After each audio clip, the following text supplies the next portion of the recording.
Power of fans and what's new in theaters. But first in the buzz, a Syracuse University college fraternity is $1 million richer thanks to the late Dick Clark. The entertainer, who died last April, was a member of the Delta Kappa Epsilon frat, and the Clark estate recently filed court papers handing the money over to the fraternity's foundation in New York. And Julianne Hough had $100,000 worth of jewelry stolen from her car.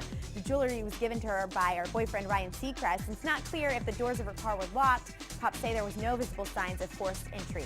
And Celine Dion and R&B star Ne-Yo seem like an odd couple, but they're making musical magic in the studio. Ne-Yo wrote and will perform a song that'll be on Celine's upcoming album, and this isn't the first time they've worked together. Ne-Yo co-wrote and co-produced a track on the Diva's 2007 album called I Got Nothing Left. You can get Celine's new album when it releases in October.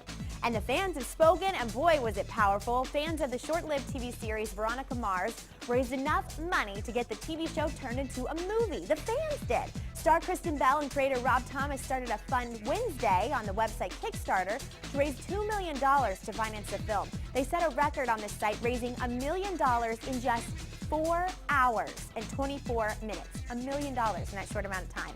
The project has more than surpassed its goal, and Warner Brothers, which owns the rights to the series, said they'd get behind the film if fans showed their support. And I think they definitely have.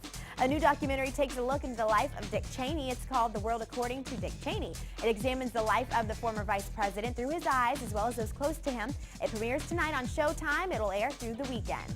And if you plan on heading to theaters this weekend, here's some of the new options you'll find. Funny man Steve Carell, Steve Buscemi, and Jim Carrey star in the incredible Burt Wonderstone. The new PG-13 comedy follows Vegas headlining magicians struggling to keep their audience when a shock artist takes the spotlight. And Halle Berry leads action thriller The Call, starring as a 911 operator trying to save a young girl from a serial killer. In limited release, the sci-fi film Upside Down with Jim Sturgis and Kristen Dunst play a couple with extraordinary odds stacked against them. Spring Breakers with Selena Gomez and Vanessa Hudgens as friends who take to robbery to fund their vacation. But will the great and powerful Oz continue to work its magic on the box office? You'll have to watch The Buzz on Monday to find out those numbers.